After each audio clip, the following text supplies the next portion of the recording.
ফিলিস্তিন জিন্দাবাদ, কাশ্মীর জিন্দাবাদ। আন্তর্জাতিক অঙ্গনের সব থেকে গুরুত্বপূর্ণ সংবাদ আমাদের হাতে এসেছে। প্রথমেই জানিয়ে দেব, এইবার কাশ্মীর উত্তেজনার মধ্যেই মিসাইল ধ্বংসের পরীক্ষা চালালো ভারত। ইন্না লিল্লাহ। তৃতীয় বিশ্বযুদ্ধের হুঁশিয়ারি রাশিয়ার। এরপর জানাবো, ভারতের হিন্দুত্ববাদী নরেন্দ্র মোদীর সরকারের আর রক্ষা নাই। এবার ধ্বংসের মুখে ভারত, খেপেছে পরমাণু শক্তিধর পাকিস্তান। কপাল পড়েছে মার্কিন যুক্তরাষ্ট্র এবং দখলদার ইহুদিবাদী ইসরায়েলের। এইবার ইসরায়েলকে ধ্বংস করার জন্য ইরানকে পুরোপুরি সমর্থন দিয়েছে চীন। এবং সর্বশেষ জানিয়ে দেব, গাজায় ইসরায়েলি হামলায় আরো 50 ফিলিস্তিনি নিহত।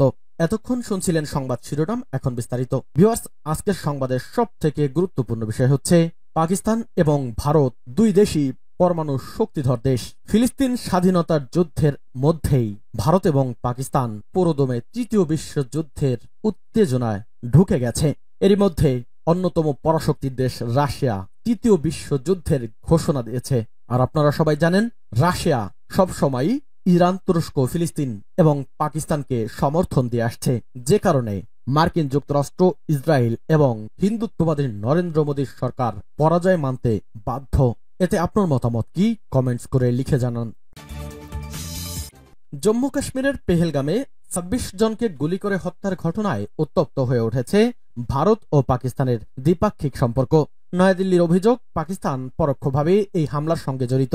এই ঘটনার জেরে বুধবার পাকিস্তানের সঙ্গে সিন্ধু নদের পানি চুক্তি স্থগিত করেছে ভারত। সেই সঙ্গে পাকিস্তানিদের জন্য বিশেষ ভিসা সুবিধা বাতিল ও ভারতে অবস্থিত পাকিস্তানিদের দূতাবাস থেকে পাক সামরিক উপদেষ্টাদের অবাঞ্ছিত ঘোষণা করেছে নয়াদিল্লি। এছাড়া দুই দেশের মধ্যকার প্রধান বর্ডার ক্রসিং বন্ধ করার সিদ্ধান্ত নিয়েছে ভারত। এই উত্তেজনার মধ্যেই বৃহস্পতিবার মিসাইল ধ্বংসের পরীক্ষা চালিয়েছে হিন্দুত্ববাদী নরেন্দ্র মোদীর সরকারের ভারতীয় নৌবাহিনী। মাইক্রো ব্লগিং সাইট এক্সে এক পোস্টে নৌবাহিনী জানিয়েছে, তাদের নিজস্ব প্রযুক্তিতে তৈরি মিসাইল বিধ্বংসকারী INS সুরাত সফলভাবে সামুদ্রিক অঞ্চলে একটি দ্রুত নিচ দিয়ে উড়ে যাওয়া মিসাইল ধ্বংস করেছে।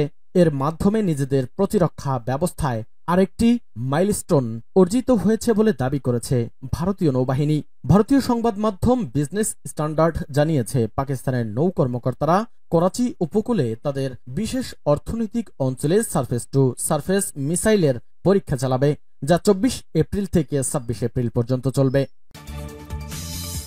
এইবার তৃতীয় বিশ্বযুদ্ধের হুঁশিয়ারি রাশিয়ার। ঐতিহাসিক রুশ ভূখণ্ডে শান্তিরক্ষী মোতায়েন করা হলে তৃতীয় বিশ্বযুদ্ধের ঝুঁকি তৈরি হতে পারে বলে হুঁশিয়ারি দিয়েছেন রাশিয়ার নিরাপত্তা পরিষদের সচিব সের্গেই শোইগু। বুধবার রুশ সংবাদ সংস্থা তাসকে দেওয়া এক সাক্ষাৎকারে তিনি এই হুঁশিয়ারি দেন। সের্গেই শোইগু এই সময় দাবি করে বলেন, তথাকথিত ইউরোপীয় জোট ইউক্রেনে শান্তিরক্ষীর ছদ্মবেশে সামরিক উপস্থিতির পরিকল্পনা করছে। রুশ কর্মকর্তারা বলেন, ইউরোপের যুক্তিবান রাজনীতিকরা বোঝেন যে এই পরিকল্পনা বাস্তবায়ন হলে ন্যাটো ও রাশিয়ার সরাসরি সংঘর্ষ হতে পারে, এমনকি ভবিষ্যতে তা তৃতীয় বিশ্বযুদ্ধের রূপ নিতে পারে। শোইগুর মতে, শান্তিরক্ষী কথাটির আড়ালে ইউক্রেন ও দেশটির খনিজ সম্পদের ওপর নিয়ন্ত্রণ প্রতিষ্ঠার উদ্দেশ্য লুকানো আছে।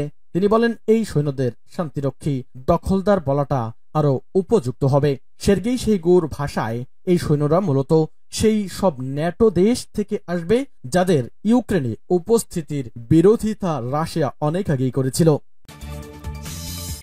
এবার ভারতের বিরুদ্ধে কড়া পদক্ষেপ পাকিস্তানের। পেহেলগাম হামলার জেরে ভারতের প্রতিশোধমূলক পদক্ষেপের জবাব দিয়েছে পাকিস্তান। দেশটির জাতীয় নিরাপত্তা কমিটি আজ ভারতীয় নাগরিকদের ভিসা স্থগিত, ভারতের বিমানের জন্য আকাশ সীমা বন্ধ এবং দেশটির সঙ্গে সব ধরনের বাণিজ্য বন্ধের ঘোষণা সহ বেশ কিছু সিদ্ধান্ত নিয়েছে। সূত্র জিও নিউজ।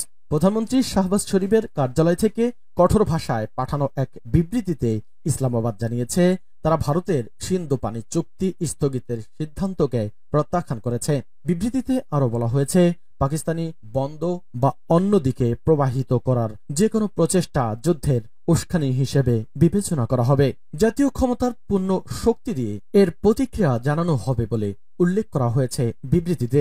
একই সঙ্গে ভারতের সঙ্গে সমস্ত দ্বিপাক্ষিক চুক্তি স্থগিত রাখার সিদ্ধান্ত নিয়েছে। তাৎক্ষণিকভাবে ওয়াগা সীমান্ত বন্ধ করার ঘোষণা দিয়েছে পাকিস্তান। পাশাপাশি ভারতীয় নাগরিকদের জন্য বিনা ভিসা প্রকল্পের আওতায় দেওয়া সব ভিসা স্থগিত করেছে পাকিস্তান। ইসলামাবাদে ভারতীয় হাইকমিশনে কূটনীতিকদের সংখ্যা ৩০ জনের কমিয়ে আনতে এবং ভারতীয় প্রতিরক্ষা, নৌ ও বিমান উপদেষ্টাদের ৩০ এপ্রিলের আগে পাকিস্তান ছেড়ে যেতে বলা হয়েছে। ভারতীয় মালিকানাধীন বা ভারতীয়দের দ্বারা পরিচালিত বিমান সংস্থাগুলোর জন্য তার আকাশসীমা বন্ধ করে দিয়েছে। ভারতের সঙ্গে সব ধরনের বাণিজ্য স্থগিত করা হয়েছে। এর আগে ভারতীয় মেডিকেল ভিসা সহ পাকিস্তানি নাগরিকদের জন্য সব ধরনের ভিসা পরিষেবা স্থগিত করেছে ভারত। বৃহস্পতিবার এক বিবৃতিতে ভারতের পররাষ্ট্র মন্ত্রণালয় বলেছে, ইতোমধ্যে পাকিস্তানি নাগরিকদের জন্য জারি করা সব ধরনের বৈধ ভারতীয় ভিসা আগামী রোববার থেকে বাতিল হয়ে যাবে। চীনা পররাষ্ট্রমন্ত্রী পশ্চিম এশীয় অঞ্চলে ইরানকে চীনের কৌশলগত অংশীদার হিসেবে বর্ণনা করেছে। বুধবার চীনা পররাষ্ট্রমন্ত্রী ওয়াং ই ইরানের পররাষ্ট্রমন্ত্রী সৈয়দ আব্বাস আরাকসির সাথে এক বৈঠকে একথা বলেছেন।